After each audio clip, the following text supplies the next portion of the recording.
خداوند یسوع مسیح کے عظیم اور بابرکت نام میں آپ سب کی سلامتی ہو۔ ناظرین، ہمارا آج کا ڈیووشن لیا گیا ہے مقدس یعقوب کا عام خط، اس کا 3 باب اور اس کی پہلی 2 آیات میں سے۔ کلام مقدس میں یوں مرقوم ہے: اے میرے بھائیو، تم میں سے بہت سے استاد نہ بنیں، کیونکہ جانتے ہو کہ ہم جو استاد ہیں زیادہ سزا پائیں گے، اس لیے کہ ہم سب کے سب اکثر خطا کرتے ہیں۔ کامل شخص وہ ہے جو باتوں میں خطا نہ کرے، وہ سارے بدن کو بھی قابو میں رکھ سکتا ہے۔ کلام مقدس کے پڑھے اور سنے جانے پر خداوند کی برکت ہو، آمین۔ ناظرین، ہمارے آج کے ڈیووشن کا عنوان ہے معیاری استاد، اور اسے آپ تک پہنچانے کے لیے ہمارے ساتھ تعاون کیا ہے بیکن لائٹ سے ورڈ ایٹ ورک نے۔ ناظرین، مقدس یعقوب کا عام خط 5 ابواب پر مشتمل ہے۔ اس میں 108 آیات اور 2309 الفاظ ہیں، اور ان 5 ابواب میں اور 108 آیات اور 2309 الفاظ میں خداوند کے بندہ مقدس یعقوب نے مسیحی ایمان کا مکمل احاطہ کیا ہے، اور نہ صرف وہ مسیحی ایمان کا احاطہ کرتا ہے بلکہ اس نے ایک مسیحی طرز زندگی بھی دے دیا ہے۔ اگر آپ پہلا باب دیکھتے ہیں تو اس میں ایک ایماندار کے مسیحی امتحان کی بات کی گئی ہے۔ پھر دوسرے باب میں ایمان کے خواص یعنی ایٹریبیوٹس آف کرسچن فیتھ سے متعلق بتایا گیا ہے کہ ایمان کے خواص کیا ہیں، خوبیاں کیا ہیں۔ اور اب تیسرے باب میں ایک ایماندار کا جو طرز زندگی ہے اس سے متعلق خداوند کا بندہ ہماری رہنمائی کرتا ہے۔ اور کلام مقدس میں تیسرے باب کا آغاز وہ اے میرے بھائیوں سے کرتا ہے، جو مقدس یعقوب ایسے ایمانداروں کو خطاب کرنے کے لیے استعمال کرتا ہے جو جا بجا یہودیہ اور سامریہ کے شہروں میں بکھرے ہوئے ہیں اور اظہار ثانی میں ہیں۔ انہیں اے میرے بھائیوں کہہ کر وہ ہمیشہ انہیں گلے لگاتا ہے اور اپنے میں اور ان میں جو فرق ہے اس کو ختم کرتا ہے۔ ناظرین، یونانی زبان میں جو بھائیوں کے لیے لفظ استعمال ہوا ہے وہ ایڈلفوس ہے، جو بھائی کے لیے استعمال ہوتا ہے۔ اور آپ حیران ہوں گے کہ یہ جو ایڈلفوس ہے یہ یونانی زبان کے ڈیلفوس میں سے نکلا ہے، اور یہ جو ڈیلفوس ہے اس سے مراد ہے ماں کا رحم یعنی وومب۔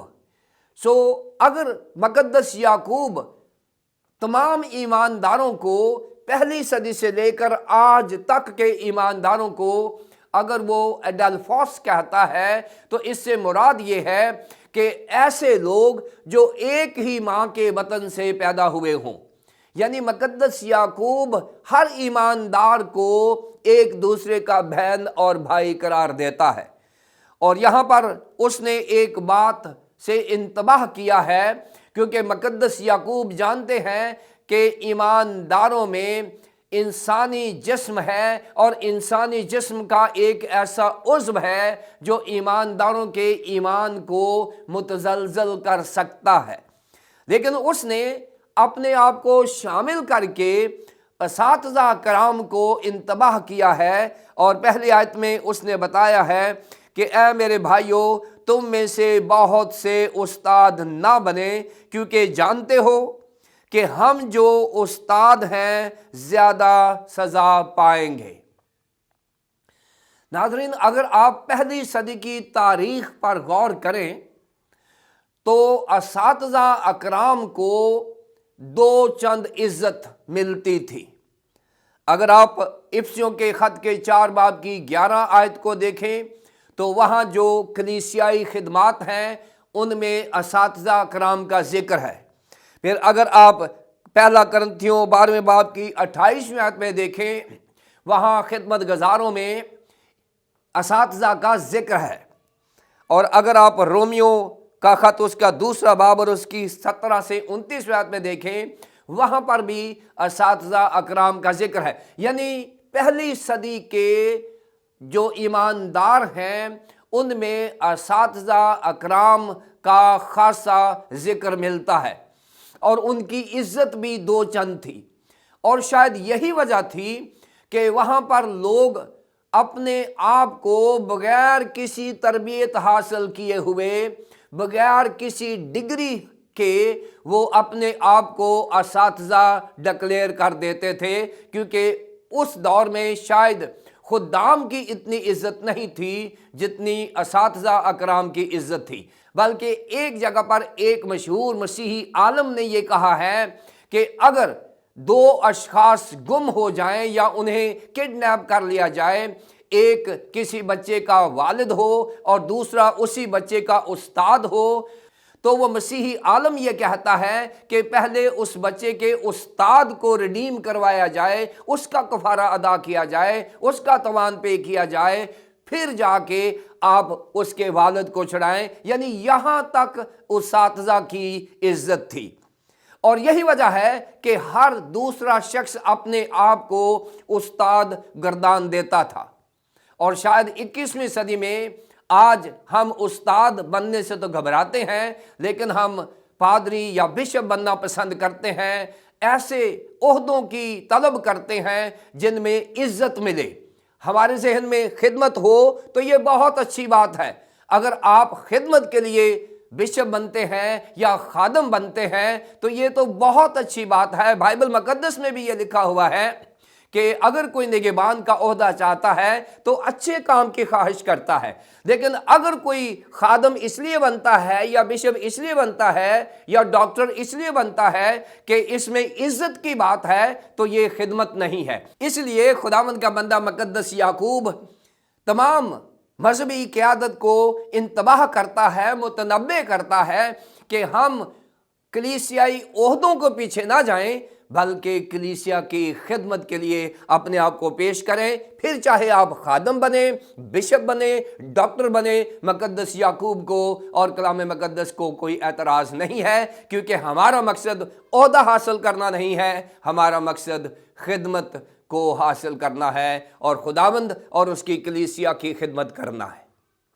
اور ناظرین، یہاں مقدس یعقوب نے تمام مذہبی اور مسیحی قیادت کو انتباہ کیا ہے کہ ہم زیادہ سزا کے لائق ٹھہریں گے اگر ہم نے عہدے کی خاطر یہ کام کیا، خدمت کو ہم نے پس پشت ڈال دیا، تو پھر مقدس یعقوب ہمیں اس عدالت کے لیے بھی تیار کر رہا ہے جو ان ایمانداروں کی ہوگی جنہوں نے اپنے اس علم کو، اپنے عہدے کو صرف عزت کے لیے استعمال کیا اور خدمت نہیں کی۔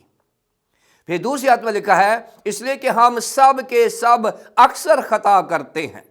یہاں غلطی کی، خطاؤں کی اور خاص طور پر گناہ کی عالمگیریت کو پیش کیا گیا ہے، اور بائبل مقدس بھی اس بات کا اقرار کرتی ہے رومیو کے خط کے 3 باب کی 23 آیت میں کہ سب نے گناہ کیا اور خدا کے جلال سے محروم ہے۔ اور وائز کی کتاب 2 باب کی 20 آیت میں بھی ایسا ہی لکھا ہے۔ اور زبان کی خطا کی اگر بات کریں تو امثال 15 باب کی پہلی 4 آیات میں اور متی کی انجیل کے 12 باب کی 36 اور 37 آیت میں زبان کی خطا کی بات کی ہے۔ سو ناظرین، اب خداوند کا بندہ مقدس یعقوب ایمانداروں کو اور مذہبی قیادت کو خاص طور پر تیار کر رہا ہے کہ ہمارے جسم میں ایک ایسا عضو ہے، اگر ہم اس پر کنٹرول کر لیں گے تو ہم سارے بدن کو کنٹرول کر لیں گے۔ اور آگے یہی لکھا ہوا ہے، کامل شخص وہ ہے جو باتوں میں خطا نہ کرے، وہ سارے بدن کو بھی قابو میں رکھ سکتا ہے۔ سو ناظرین، کاملیت کے لیے یہاں جو لفظ استعمال ہوا ہے وہ تیلیوس ہے، اور تیلیوس اس شخص کے لیے استعمال ہوتا ہے جس میں روحانی پختگی ہو، نمبر 1۔ نمبر 2، جو ذہنی طور پر میچور ہو، پختہ ہو، اور پھر نمبر 3، جس کا اخلاقی معیار بلند و بالا ہو، اس پر کوئی انگلی نہ اٹھائی جائے۔ اور کامل شخص وہ ہے جو مقدس یعقوب نے تعریف کی ہے کہ جو باتوں میں خطا نہ کرے۔ ناظرین، ہمارے الفاظ جو ہوتے ہیں ہمارے خیالات کی نمائندگی کر رہے ہوتے ہیں، لہٰذا مقدس یعقوب رسول یہاں ہمیں ہدایت اور رہنمائی فراہم کرتے ہیں کہ ہم باتوں میں خطا نہ کریں، اور اگر ہم اپنی زبان پر کنٹرول کر لیں گے تو مقدس یعقوب نے ایک اصول فراہم کیا ہے، وہ یہ ہے کہ ہم اپنے جسم کو بھی، بدن کو بھی قابو رکھ سکتے ہیں۔ سو یہاں پر چند اسباق ہیں جو پہلی 2 آیات میں بیان کیے گئے ہیں۔ پہلی بات کہ مذہبی رہنماؤں اور ایمانداروں کا انداز گفتگو خوبصورت ہونا چاہیے اور محتاط ہونا چاہیے۔ نمبر 2، ایمانداروں کو اور کلیسیائی رہنماؤں کو ذمہ داری کے ساتھ اپنی خدمت کرنی چاہیے تاکہ ہم انڈر ججمنٹ نہ آ جائیں، عدالت سے بچ جائیں۔ تیسری بات، کلیسیائی رہنماؤں اور ایمانداروں کو یہ بات سکھائی گئی ہے کہ اگر ہم بائبل کے معیار پر پورے نہیں اتریں گے تو ہم احتساب کے مرتکب ہوں گے، اور ہمیں احتساب کے کٹہرے میں کھڑا ہونا گا خداوند کے سامنے۔ اور پھر نمبر 4 پر ہے کلیسیائی رہنماؤں کا جو معیار دے دیا گیا ہے ایمانداروں کا، وہ یہاں پر موجود ہے۔ سو یہ 4 چیزیں ہیں جو ہم آج کے لیسن سے سیکھتے ہیں۔ خداوند مجھے اور آپ کو ایک معیاری استاد بننے کی توفیق عطا فرمائے تاکہ ہم عہدوں کے لیے کام نہ کریں بلکہ ہم خدا اور اس کی کلیسیا کی خدمت کے لیے اپنی زندگی کو پیش کریں۔ خداوند ہمیں ایسا کرنے کی توفیق عطا فرمائے، آمین۔ آئیے ہم دعا کریں۔ بزرگ پیارے آسمانی باپ، ہم تیرا شکریہ ادا کرتے ہیں کہ تو نے مقدس یعقوب کے وسیلے سے ہم ایمانداروں اور مذہبی قیادت کو ایک معیار دے دیا ہے، اور تو چاہتا ہے کہ خداوند ہم وہ معیار حاصل کریں جو بائبل مقدس ہمیں دیتی ہے۔ اگر ہم اس پر پورا نہیں اترے تو ہمیں معاف فرما، اور آئندہ ہمیں ایک معیاری خادم، معیاری کلیسیائی قائد اور معیاری ایماندار بننے کی توفیق عطا فرما۔ ہم یہ مانگتے ہیں تیرے پیارے بیٹے اپنے خداوند یسوع مسیح کے وسیلے سے، آمین۔